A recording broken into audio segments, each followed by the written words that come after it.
بسم اللہ الرحمن الرحیم نحمد و نصلی و نسلم علی رسول الکریم اما بعد. جناب علی، اب آتے ہیں جناب روح اول کی طرف. میں نے بتایا تھا کہ یہ کیا حیات المسلمین ہے. حیات المسلمین تو حیات المسلمین کے اندر مسلمانوں کی حیات. اب حیات کا تعلق کیا ہے؟ روح کے ساتھ. کیا ہوتا ہے روح کا؟ جتنی مطلب ہے روح اگر مضبوط ہوگی تو حیات بھی کیا ہوگی؟ وہ زندگی بھی مضبوط ہے. روح کمزور ہے تو زندگی بھی کیا ہو گئی ہے؟ کمزور ہوتی جائے گی. تو اس لیے کہتے ہیں روح اول.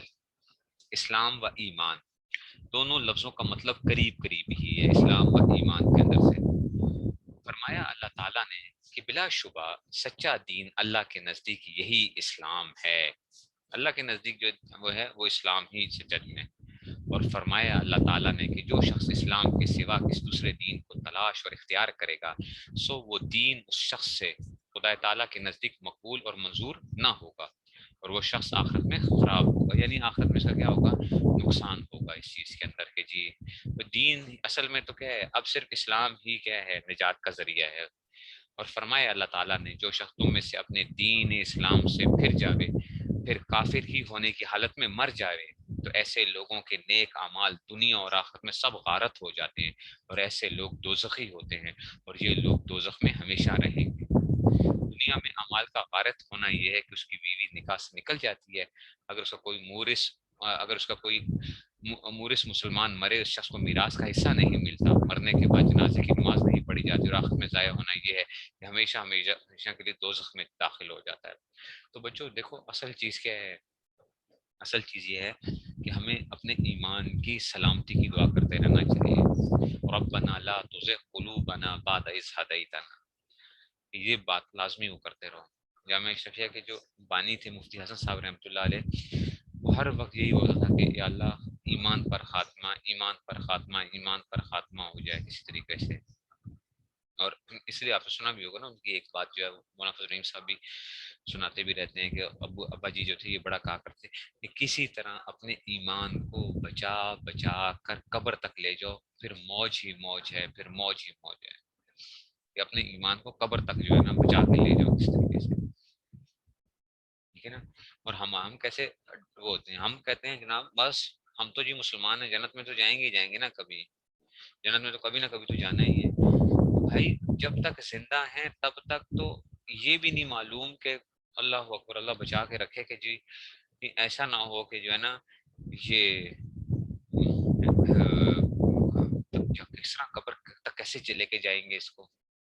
کیا پتہ چلتا ہے بگڑتے ہوئے انسان کا جو ہے. سمجھا گی نا بات کی. اس لیے اپنے ایمان کی حفاظت کے لیے جو ہے نا کرتے رہنا چاہیے کوشش. مسئلہ آ گیا، اگر یہ شخص پھر مسلمان ہو جاوے تو بیوی سے پھر نکاح کرنا پڑے گا، بشرطے کہ بیوی بھی راضی ہو. اگر وہ راضی نہ ہو تو زبردستی نکاح نہیں ہو سکتا. ٹھیک ہے نا. تو یہ جو ہے نا کہ اگر وہ بیوی بھی راضی ہے، یہ کفریہ کلمات جو لوگ کہتے رہتے ہیں، اور یہ آج کل کے جو جدید تعلیم یافتہ ہمارے جو آج کل کا نوجوان ہے نا، جو جدید تعلیم یافتہ اور آج کل ایتھیزم کا جو دور چلا ہوا ہے، اور وہ زبان سے اور خاص طور پہ مولویوں کو گالیاں نکالنے کے اندر جو لوگ بڑے ماہر ہوتے ہیں، آپ ان کی باتیں سنیں تو بعض دفعہ وہ کیا کر رہے ہوتے ہیں؟ وہ کفریہ کلمات کہہ رہے ہوتے ہیں. کفریہ کلمات کہہ رہے ہوتے ہیں. نام تو گالیاں تو مولویوں کو دے رہے ہوتے ہیں، لیکن کیا ہوتا ہے اس سے اسلام کے اوپر بھی بعض دفعہ بات جا رہی ہوتی ہے. وہ اسلام کے اوپر بھی بعض دفعہ ایسی بات کرتے ہیں. خالی مولویوں کو اگر برا بلا کہتے تو پھر بھی بچت ہو جانی تھی. بعض دفعہ ان کو وہ رگڑتے ہوئے اسلام کو بھی رگڑ جاتے ہیں. اس لیے یہ بڑی خطرناک چیز ہے. لیکن بہت زیادہ وسوسے بھی نہیں کرنے چاہیے. بعض لوگوں کو بیماری لگ جاتی ہے یہ وہم کی، وسوسوں کی. بہت سے ایسے وہ ہوتے ہیں کہ جی کہیں کافر تو نہیں ہو گئے، ایسا تو نہیں ہوگا. مجھ سے بہت سے جو ہے نا مرد حضرات، خواتین حضرات مجھ سے پوچھتے رہتے ہیں. وہ یہی ہوتا ہے. میں ان کو کہتا ہوں آپ فکر نہ کریں، انشاءاللہ کیا ہیں آپ ایمان کے ساتھ جائیں گے، آپ فکر نہ کریں. بس اللہ تعالیٰ سے جو ہے نا وہ کرتے رہیں. ایسے بھی ہوتے ہیں تو ایسے اس میں سے گھبرانا نہیں چاہیے. اللہ تعالیٰ سے بس مانگتے رہنا چاہیے کہ جی اس میں سے. اور فرمایا اللہ تعالیٰ نے اے ایمان والو تم اچھا جی یعنی تم ضروری عقیدوں کی تفصیل سن لو. وہ یہ ہے کہ اعتقاد رکھو اللہ تعالیٰ کے ساتھ اور اس کے رسول یعنی محمد صلی اللہ علیہ وسلم کے ساتھ، اور اس کتاب کے ساتھ جو اس نے یعنی اللہ تعالیٰ نے اپنے رسول یعنی محمد صلی اللہ علیہ وسلم پر نازل فرمائی یعنی قرآن کے ساتھ.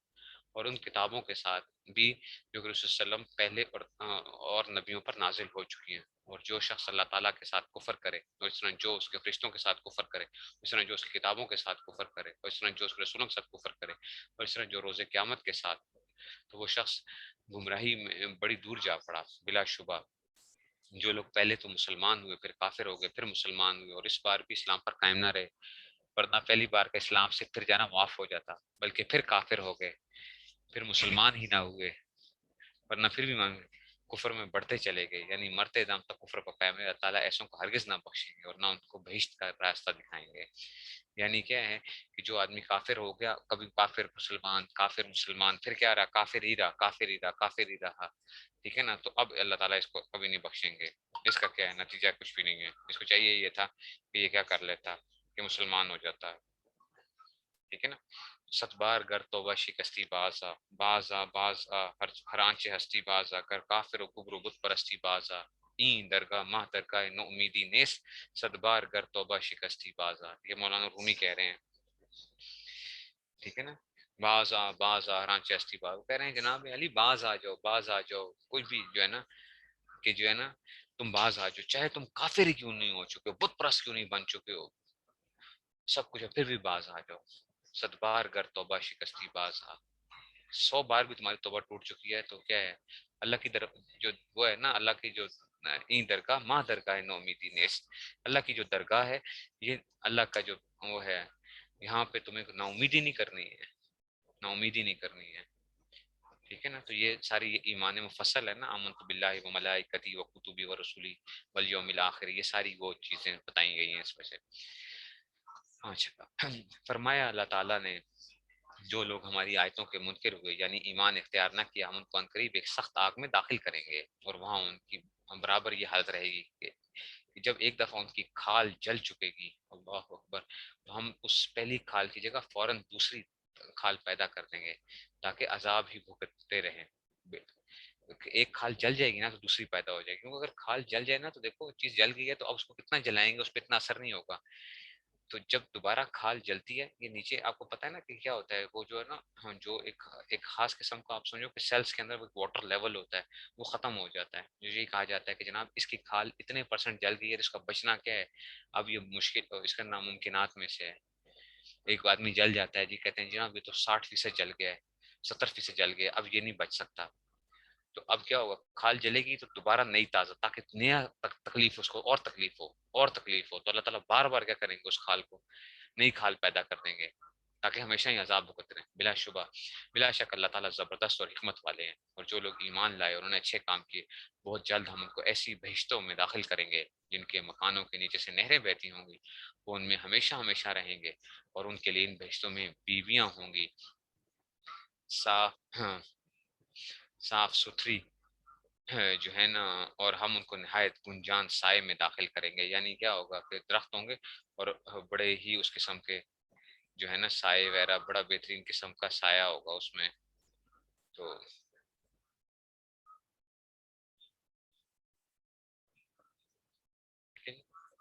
ایک منٹ، ایک منٹ ٹھہر جائیں.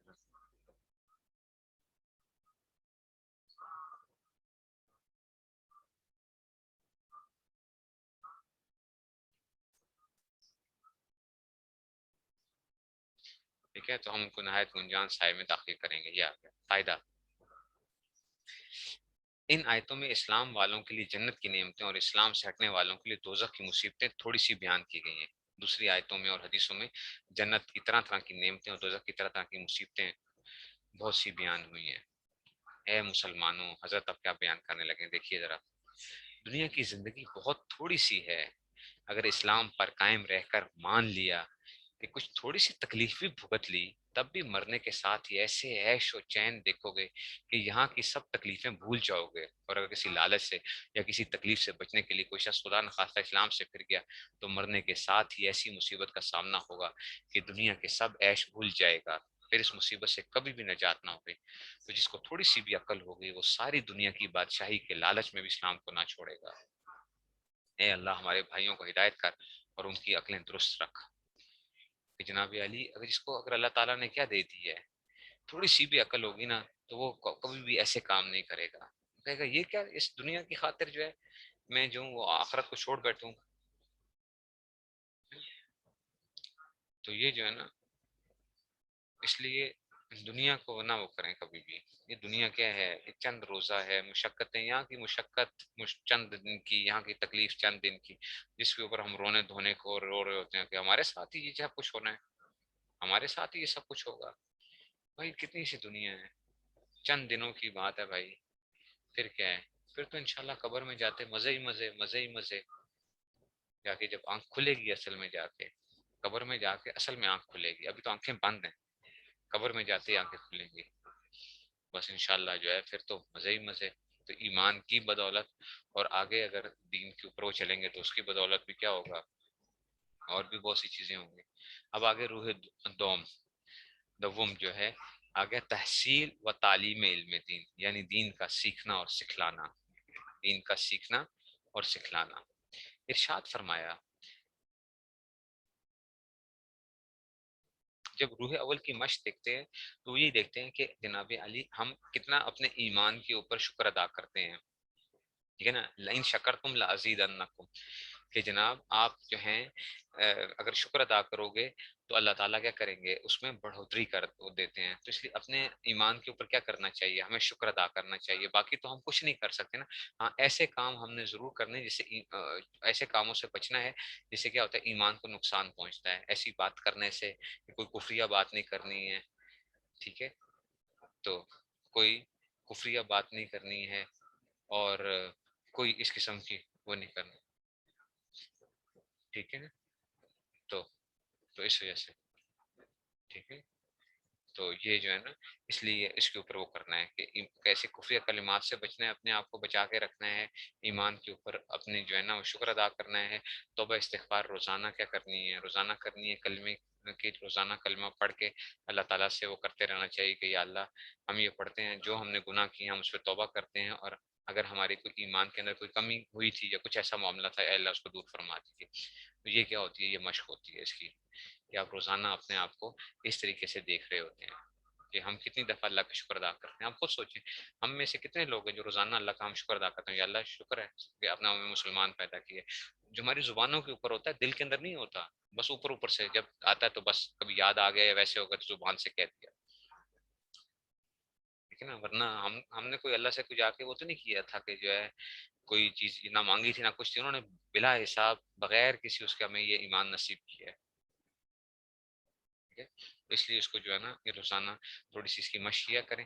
اور اس ہفتے جو ہے نا یہی مشق کریں گے، اگلے ہفتے جو ہے نا انشاءاللہ ہم اس کے بارے میں وہ کریں گے کہ ہم نے اس ہفتے میں کتنی ہم نے جو ہے نا یہ اس پہ ایمان کے اوپر اور اسلام کی اس کے اوپر، اور ایسے ہی وہ باتیں جو اسلام کو نقصان پہنچانے والی ہیں ان سے ہم نے کتنا کیا ہے. اچھا، اس کے اندر یہ چیز بھی ہوتی ہے مشق کے اندر کہ کافروں کی چیزوں کو اچھا نہ سمجھا جائے. کیا مطلب کافروں کی چیزوں کو اچھا نہ سمجھا جائے؟ ہمارے مسلمان نا کافروں سے بڑے متاثر ہوتے ہیں، ہر چیز انگریزوں سے، جی فلاں ان کی دیکھو نا یہ کیسے وہ ہوتے ہیں، کتنے اچھے لوگ ہوتے ہیں، فلاں ہوتے ہیں. وہ بھائی ٹھیک ہے ان کی جو خوبیاں ہیں وہ ایک علیحدہ جگہ ہے، لیکن اس سے آپ کو متاثر ہونا وہ ٹھیک نہیں ہے. وہ ساری کی ساری جو دولتیں تھیں وہ ہماری مسلمانوں کی دولتیں تھیں جو انہوں نے اپنا لی ہیں. کہ اگر وہ کیا رہتے ہیں کہ جی وہ بات کے پکے ہیں، کوئی دھوکہ نہیں دیتے یا کچھ نہیں، اگرچہ وہاں پہ بھی گڑبڑ چلتی ہیں، وہاں پہ بھی سب کچھ ہوتا ہے، لیکن کیا ہے کہ آپ نے یہ چیز کو رکھنی ہے کہ کافروں کی خوبیاں بیان کرتے ہوئے بھی احتیاط کرنی ہے. بعض دفعہ ہم ایسی وہ بات کر رہے ہوتے ہیں کہ جناب اس کو بڑی خطرناک صورتحال بن جاتی ہے کہ جی اس میں سے کہ جی دیکھو نا کافروں کے کتنا اچھی یہ باتیں ہیں ان کے اندر، اور ہم لوگ جو ہے نا تو اس لیے احتیاط کریں. دیکھو ان کا ایک جرم اتنا بڑا ہے کہ وہ سب کے کیا ہے، سب ساری اچھائیوں کو مار دیتا ہے، اور وہ کیا ہے ان کا کفر جو ہے، اتنا بڑا جرم ہے، اتنا بڑا جرم ہے. اس میں ان کے مقابلے میں ایک گھٹیا سے گھٹیا مسلمان، یعنی جو بالکل سب سے نیچے درجے کا مسلمان ہے، وہ بھی کیا ہے، وہ بھی کافروں کے مقابلے میں کیا ہے، اچھا ہے. دیکھیے کیسا بھی مسلمان کیوں نہیں ہے، ایمان کی دولت تو ہے اس کے پاس. اس وجہ سے جو ہے نا یہ چیز لازمی طور پہ خیال کیا کرو. ہاں تو بعض دفعہ ہم کی مدح ایسی کرتے ہیں جس سے کیا ہوتا ہے کہ اس سے ایک مسلمانوں کی تنقید، اسلام کی تنقید ہوتی ہے، اور دوسرے مذہب کی جو ہے نا ٹھیک ہے نا. جیسے بعض لوگوں نے آپ سنا ہوگا، بعض لوگ کہتے ہیں ہاں تم لوگ تو مسلمان ہو نا، مسلمانوں کو کہہ رہے ہوتے ہیں تم لوگ تو مسلمان ہو نا، تم تو بخشے بخشائے ہو نا، اس لیے تمہارے لیے سب کچھ جائز ہے. ٹھیک ہے نا. اب یہ تم لوگ تو مسلمان ہو، تمہارے لیے تو سب کچھ جائز ہے. ٹھیک ہے نا. تم لوگ جنتی ہو اس وجہ سے ہے. اس لیے بڑی بڑی احتیاط کرنی چاہیے، بڑی احتیاط کرنی چاہیے اس طرح. تحصیل و تعلیم علم دین، یعنی دین کا سیکھنا اور سکھلانا. ارشاد فرمایا رسول اللہ صلی اللہ علیہ وسلم نے، علم دین کا طلب کرنا یعنی اس کے حاصل کرنے کی کوشش کرنا ہر مسلمان پر فرض ہے. طلب العلم فریضۃ علی کل مسلم. اصل لفظ کیا ہے؟ علی کل مسلم. مسلمہ کا لفظ نہیں اس طرح حدیث میں اس طرح نہیں آتا ہے. ایک جگہ کسی جگہ میں نے دیکھا ہے، لیکن طلب العلم فریضۃ علی کل مسلم، حدیث یوں ہے، علم کا حاصل کرنا ہر مسلمان پر فرض ہے. ٹھیک ہے نا. اور اس سے مراد علم دین ہے. اچھا، علم دین مراد ہے، علم دین مراد ہے، نہ کہ جو ہے اس میں سے جو 24 گھنٹے کی. اس حدیث سے ثابت ہوا کہ ہر مسلمان پر خواہ مرد ہو یا عورت ہو، شہری ہو یا دیہاتی ہو، امیر ہو یا غریب ہو، دین کا علم حاصل کرنا فرض ہے. اور علم کا یہ مطلب نہیں کہ عربی ہی پڑھے، علم کا یہ مطلب نہیں کہ عربی پڑھے، بلکہ اس کا مطلب یہ ہے کہ دین کی باتیں سیکھے، خواہ عربی کتابیں پڑھ کر، خواہ اردو کی کتابیں پڑھ کر، خواہ معتبر عالم سے زبانی پوچھ کر، خواہ معتبر وائزوں سے باز کہلوا کر. جو عورتیں خود نہ پڑھ سکیں اور نہ کسی عالم تک پہنچ سکیں، عالم تک پہنچ سکیں، وہ اپنے مردوں کے ذریعے سے دین کی باتیں عالموں سے پوچھتی رہیں. اب خواتین ہیں، اگر ان کو پڑھنا نہیں آتا، کچھ نہیں کر سکتی، تو مردوں سے کہتے ہیں کہ جناب یہ مسئلہ مولوی صاحب سے پوچھ کے آئیں، مفتی صاحب سے پوچھ کے آئیں، کیا مسئلہ کیا ہے وہ بتائیں. تو ان سے جو ہے نا وہ پوچھ پوچھ کے جو ہے نا چلتی رہیں اس طریقے سے. تو دین کا علم جو ہے وہ آنا ضروری ہے. یہ 24 گھنٹے کے جو مسائل ہوتے ہیں یہ سیکھنا ضروری ہے. اور جن کو نہیں آتے ہیں، آپ سوچیں لوگ پی ایچ ڈی کر کے پتہ نہیں کیا کچھ ہیں، چھوٹے چھوٹے مسائل نہیں آتے، چھوٹے چھوٹے مسائل نہیں آتے، ساری زندگی گزار دیتے ہیں. کیا دنیا کما کما کے کیا کر لیں گے؟ کما کما کے اتنا کماتے ہیں، اتنا کماتے ہیں، اتنا چھوڑ کے جاتے ہیں. میں نے لوگوں کو دیکھا ہے کہ میں حیران ہوتا ہوں. اور اس دن مجھے اسلام آباد میں جب تھا عید پہ، تو میرے بھائی نے بتایا کہ کوئی ایک صاحب ہیں، میں تو نہیں جانتا نا، وہ اس میں سے اس کو کسی نے بتایا کہ ایک بندہ ہے، اس کا پتہ نہیں کوئی اسلام آباد کے اندر اس کے یہ جتنے بھی ایف سیکٹرز ہیں، تو یہ بڑے مہنگے سیکٹرز ہوتے ہیں وہ. تو وہاں پہ اس کو 70 کے 75 گھر ہیں اس بندے کے، 70 کے 75 گھر ہیں اس کے. اتنا پیسہ جمع کیا ہوا ہوتا ہے کہ بندہ کہتا ہے کہ یار کریں گے کیا، تو پوچھتے بھی جو ہے نا وہ بھی نہیں اس میں سے ہوں گی. اور اگر دین کی وہ ہو تو ان کو دین کے کیا ہوتے ہیں، چھوٹی چھوٹی معمولی معمولی باتیں تک نہیں پتہ ہوتی ہیں. پیسے کے اندر کیا ہے، ساری زندگی بس اسی میں گوا دی، پیسے کمانے کے اندر. ارشاد فرمایا رسول اللہ صلی اللہ علیہ وسلم نے کہ اے ابو ذر، یہ ایک صحابی کا نام ہے، اگر تم کہیں جا کر ایک آیت کہ 100 رکعت نفل پڑھنے سے بہتر ہے، یعنی ایک آیت قرآن کے سیکھ لو، 100 رکعت نفل پڑھنے. اور اگر تمہیں کہیں جا کر ایک مضمون علم دین کا سیکھ لو، خواہ اس پر عمل ہو یا نہ ہو، چاہے عمل ہو یا نہ ہو، یہ تمہارے لیے 1000 رکعت نفل پڑھنے سے بہتر ہے.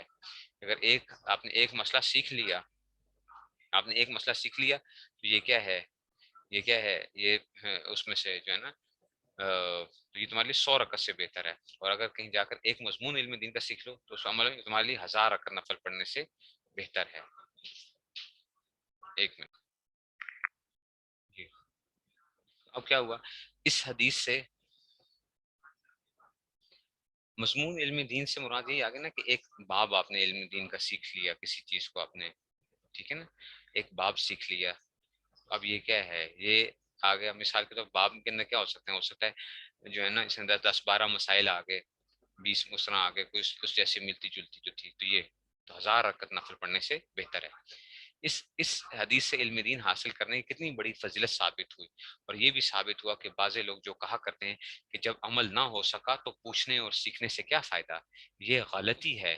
دیکھو اس میں صاف فرمایا ہے کہ خواہ عمل ہو یا نہ ہو، دونوں حالتوں میں یہ فضیلت حاصل ہوگی. تو عالم اگر بے عمل بھی ہے نا تو وہ بھی کیا ہے، وہ بھی اس کو بھی آپ یہ نہ کہو کہ یہ بے عمل عالم ہے تو اس کو جو مرضی رگڑے لگا دو. اس کی 3 وجہ، ایک تو یہ کہ جب دین کی بات معلوم ہو گئی تو گمراہی سے بچ گیا، یہ بھی بڑی دولت ہے. دوسری وجہ یہ کہ جب دین کی بات معلوم ہوگی تو انشاءاللہ تعالیٰ کبھی تو عمل کی بھی توفیق ہو جائے گی. تیسری وجہ کسی اور کو بھی بتلا دے گا، یہ بھی ضرورت اور ثواب کی بات ہے. تو بعض دفعہ کیا ہوتا ہے، ایک آدمی خود کمزور ہوتا ہے، وہ کسی اور کو آگے سکھا دیتا ہے تو وہ آگے نکل آتا ہے.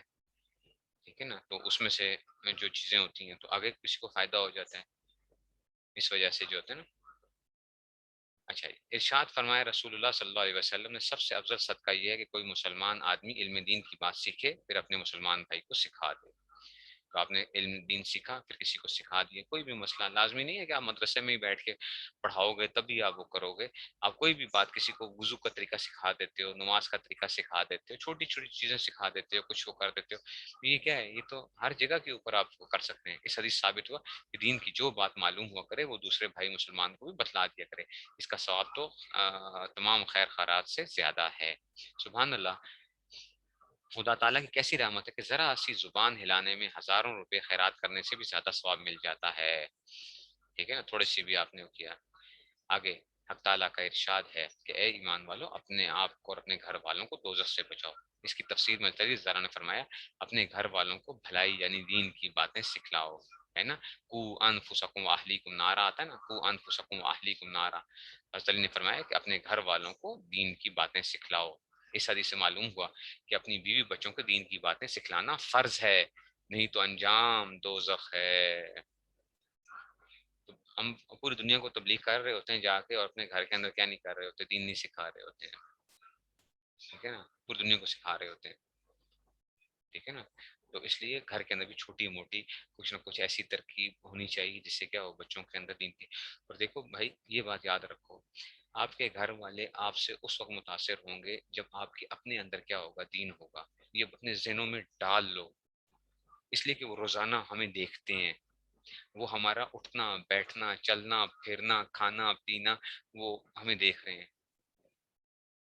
ٹھیک ہے, تو وہ متاثر اسی وقت ہی ہو سکتے ہیں جب ہمارے اندر کیا ہوگا, حقیقی معنی میں دین ہوگا. باہر تو میں آپ کے سامنے کیا کروں گا, بڑا فن خان بن جاؤں گا کہ جی میں تو پتہ نہیں کتنا بڑا بزرگ ہوں. گھر میں میرا پتہ چلے گا نا, میری بیوی بچوں کو پتہ ہوگا کہ جناب کتنے بڑے بزرگ صاحب ہیں. جو باہر جو ممبر پہ جاؤ کے باتیں کر کے آتے ہیں تو گھر کے اندر ان کی کیا حالت کیا ہے.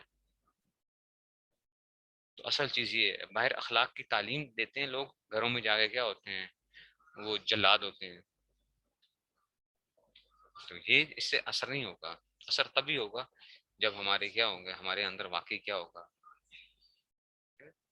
اس لیے جو ہے یہ اپنے اندر ایک یہ عادت ڈالیں کہ عمل کرنا جو ہے نا ان چیزوں کے اوپر, ایک تو سیکھیں علم کے اوپر کہ اپنی زندگیوں کے اندر یہ لے کر آئیں.